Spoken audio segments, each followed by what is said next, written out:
Hello guys, kumusta? So today ay maglilinis tayo ng crankcase. Tatanggalin na natin yung mga bearings. Lilinisin na rin natin yung mga ibang parts natin. Tapos magre-repaint tayo ng crankcase cover at itong black na rin. Pero hindi ko pa siya naparibor kasi wala pa rin yung piston. So huli ko na tong i-repaint. So una natin tatanggalin yung mga transmission bearing at sigunyal bearing. So umpisahan na natin. Tatanggalin muna natin itong sigunyal bearing.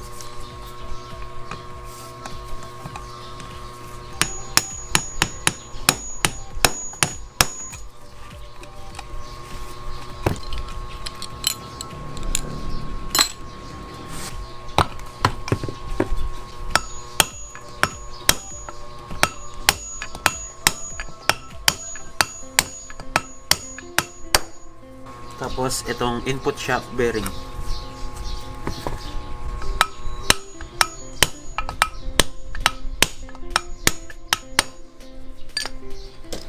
So yung mga needle bearing natin, itong dalawang to, madali lang tong tanggalin kasi nakalabas sila.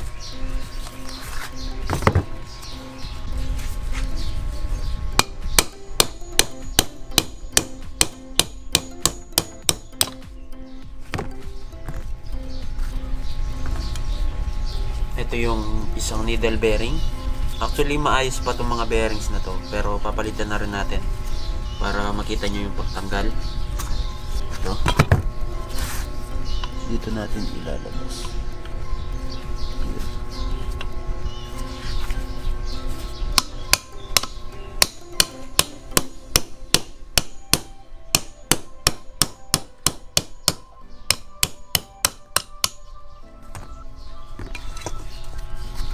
Ito. Ayan.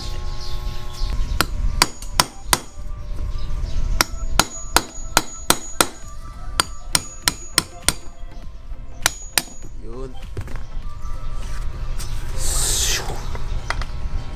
Ito yung bearing. Meron pa yung mga, nandito pa rin yung mga debris. Ayan. Ito yung sumira ng piston natin. Tapos pwede na natin tanggalin yung oil seal. Pupukin na rin natin. Ito yung oil seal. Tapos itong output shaft bearing. Oil seal ulit, tanggal. Tapos tatanggalin muna natin yung bearing, yung lock. Ayan.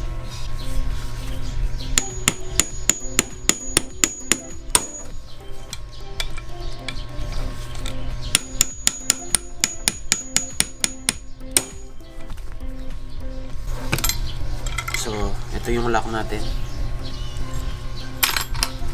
Tapos, pwede na rin natin pukpukin ulit ito.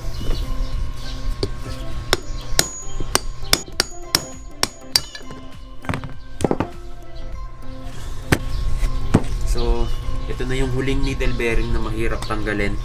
Ayan. So, guys, para matanggal natin to, kailangan natin ng bearing puller. Ito yung bearing puller. Lalak muna natin.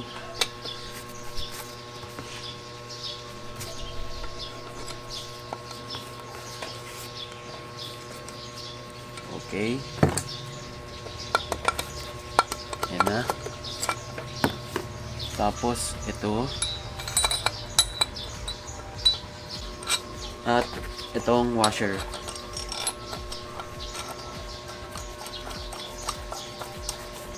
Ngayon, higpitan natin yung nut.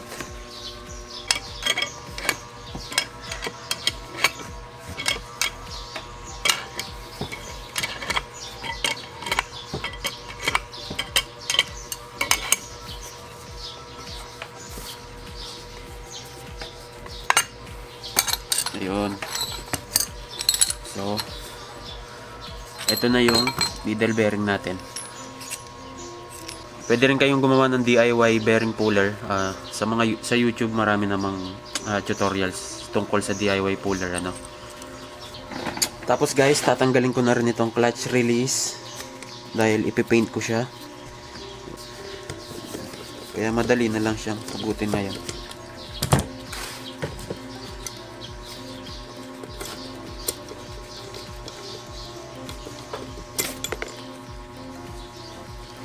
Ito siya guys.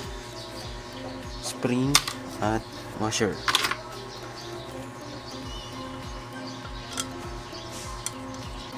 At ito ang neutral switch.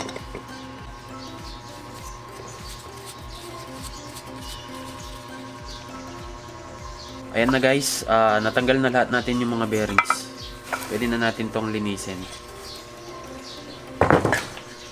Tapos pala guys, napaayos ko na yung mga stud natin. Ayan. Pinabalik ko na lahat sa M8 na size na stud bolts. Medyo nahirapan lang ako sa paghanap ng mga stud. Ayan, nakahanap lang ako sa mga surplus. Ayan, nilagyan lang sila ng mga sleeve na bakal. Pero matibay naman. Tapos wala pala akong cylinder head. Wala pa yung head ko.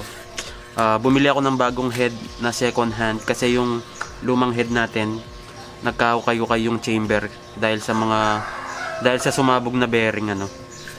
At meron siyang basag na pins. Tatanggalin ko na rin itong oil pump natin. Tapos mga dowel pins kung mahugot, tanggalin na baka mawala pa. Tanggalin muna natin itong seal clip.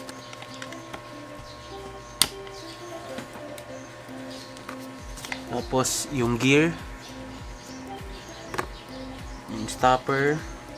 Tapos meron tayong dalawang maliit na screw dito.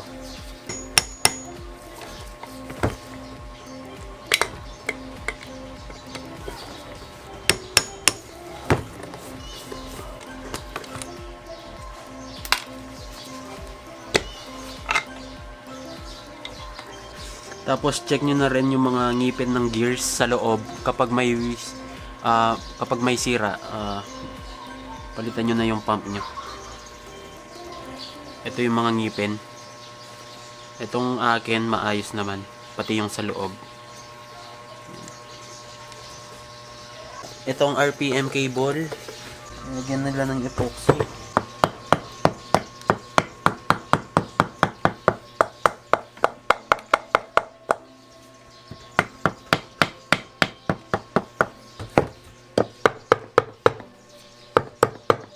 So yung dati may-ari nilagyan niya ng epoxy.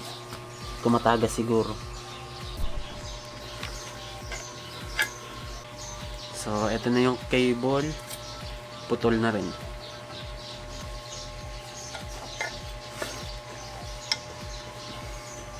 Pati itong oil seal ng oil pump, papalitan ko na rin yan.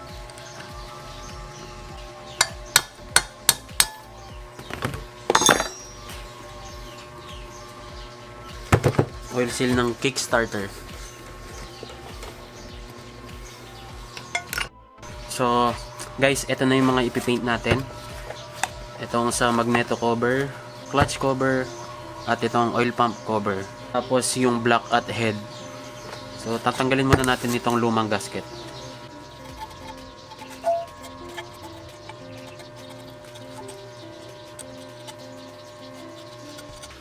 So guys, ngayon tanggalin muna natin yung mga oil at dumi gamit yung gasolina.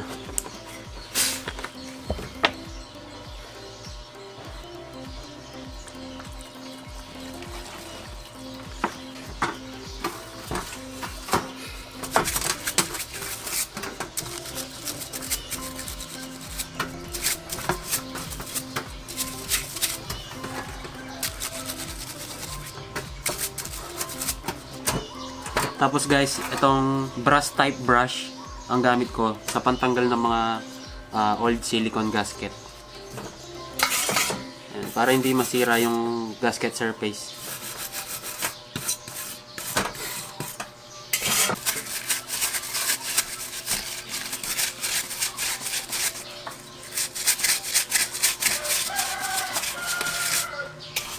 So, ayan guys, ngayon babanlawan ko na lang sila ng tubig at sabon. Ayan guys, nabanlawan ko na sila ng tubig at sabon.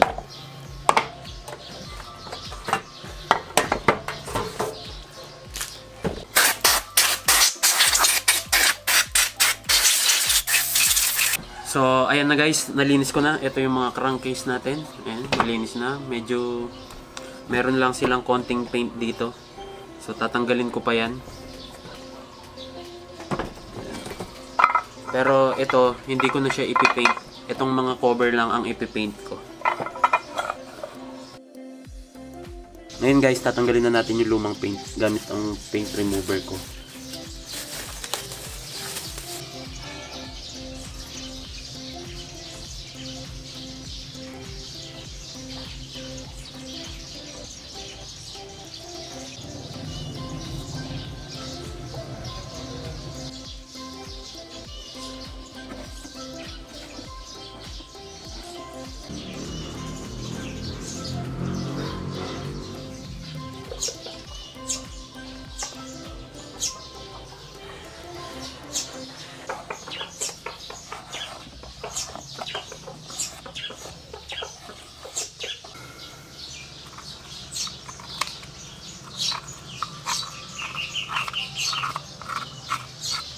So guys, malapit na siyang matapos.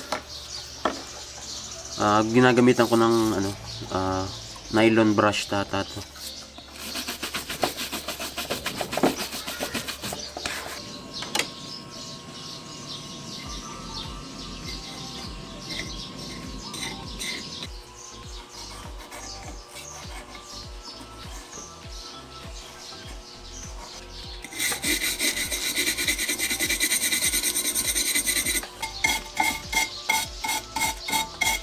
So, ayan guys.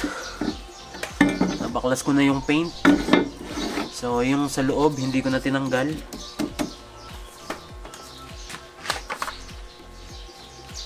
Ito. At ito. So, ilihan na natin tapos ready for primer na. So, guys, ngayon pwede na tayo magliha. Nabaklas ko na rin yung paint ng black at head. So, ayan. So, liha muna tayo. Ayan, tubig at sabon.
So, ngayon guys, magte-tape naman tayo.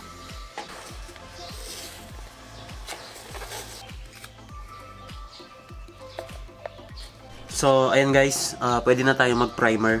Anti-corrosion primer muna tayo. Sa mga metal engine parts. Punasan lang natin ng alcohol.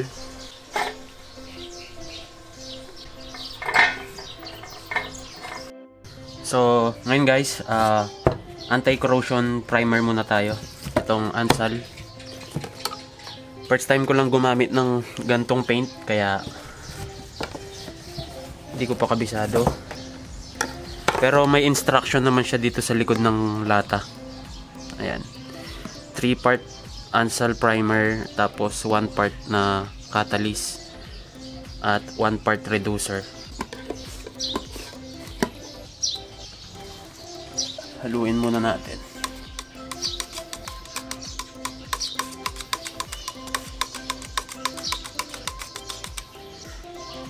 Three-part Ansal primer.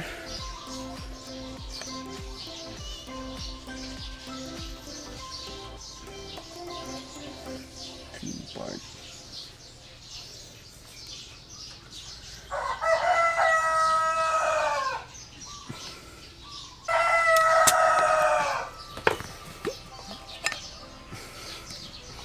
One part catalyst.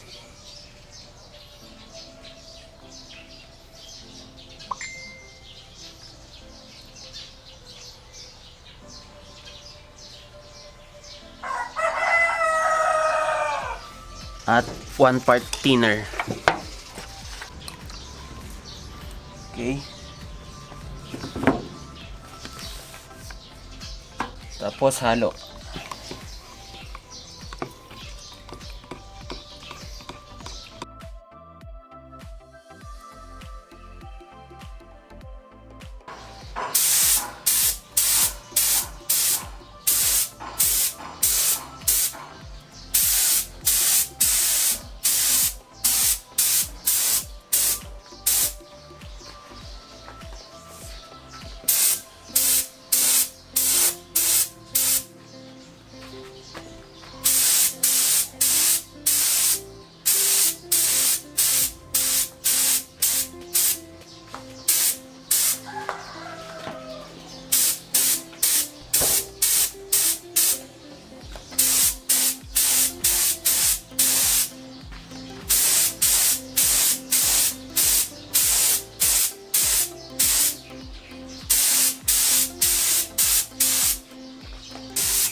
Ngayon guys, spray peeler naman tayo. Ito, surfacer. At same lang siya ng mixing ratio ng anti-corrosion. So 3 part surfacer. Konti na lang yung haluin natin ngayon kasi yung hinalo kong anti-corrosion sobrang dami.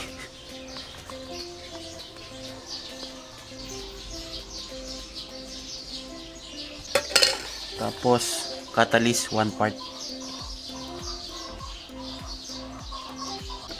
At 1 part thinner.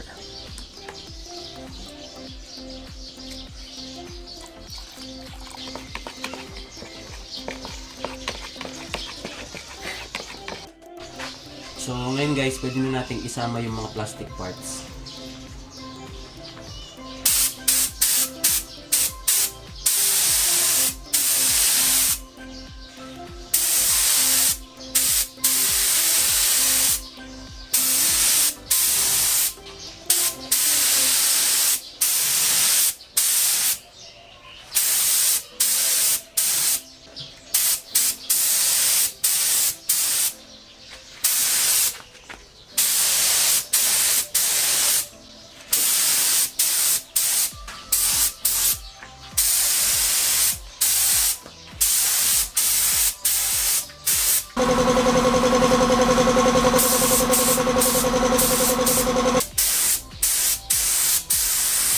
So ayan na guys, natapos na natin.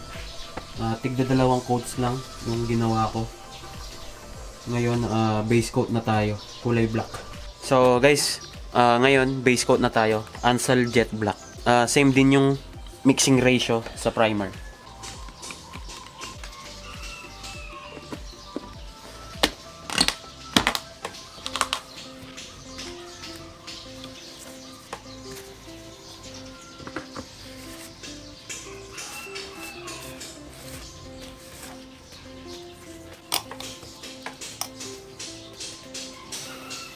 So ayan.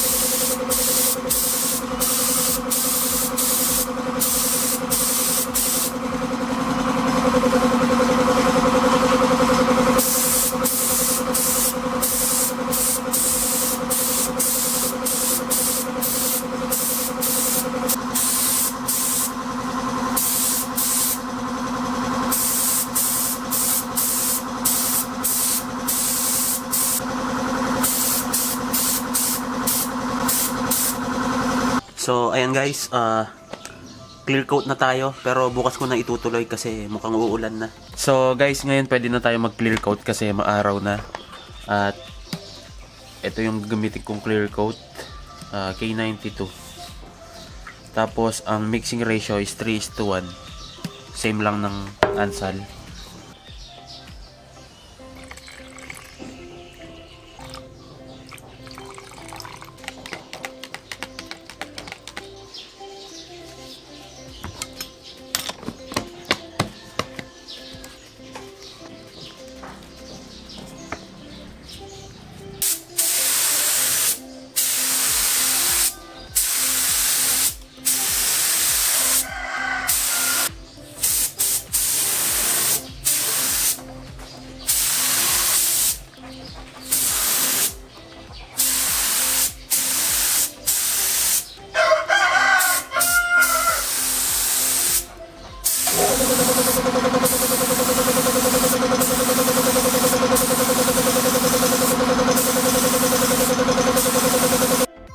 So, ayan na guys. Natapos na natin. 3 coat. Hindi ganun kaganda, pero hindi rin naman ganun kapangit kasi first time ko lang mag urethane paint gamit ang compressor. So, marami pang pwedeng matutunan. So, ayan guys. So, ngayon guys, maglilinis na tayo ng mga engine parts para ready na tayo for assembly. So, bago muna yan, shoutout muna kay Ralph Kendrick Sabado, Kin Andrew, Gia Dungka, Annalyn Manalaysay, at Aaron Romero. Ayan. Linisan muna natin itong crank. Ayan.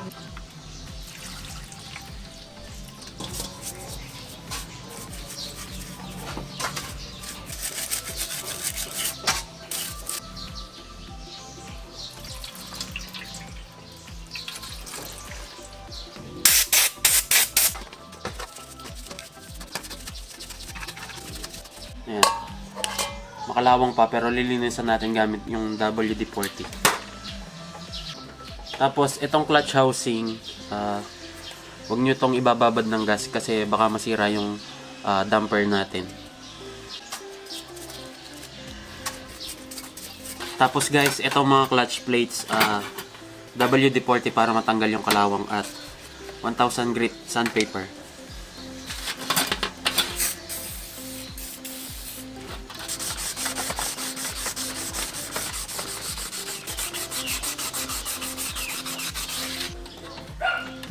So, ayan guys, ito yung nilinis at ito yung may kalawang. So guys, ito na yung mga piyesa ko. Itong piston kakadating lang ngayon. Ito. Old stock siya kaya medyo pangit yung itsura. Ayan. Old stock pero bago to. Mukhang luma lang talaga. Meron na rin akong reed valve. Ito. Reed valve. Manifold. Oil seal. Ayan.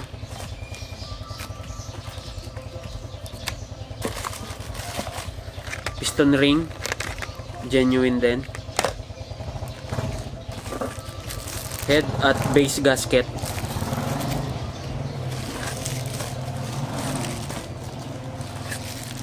Tapos clutch lining. Ito. Ayan. Mga rivets para sa clutch housing. Original din. Tapos needle bearing. Piston pin. Ito mga transmission bearing. Sigunyal bearing at yung dalawa pang transmission bearing. Tapos bumili na rin ako ng shifter pedal and kickstarter pedal.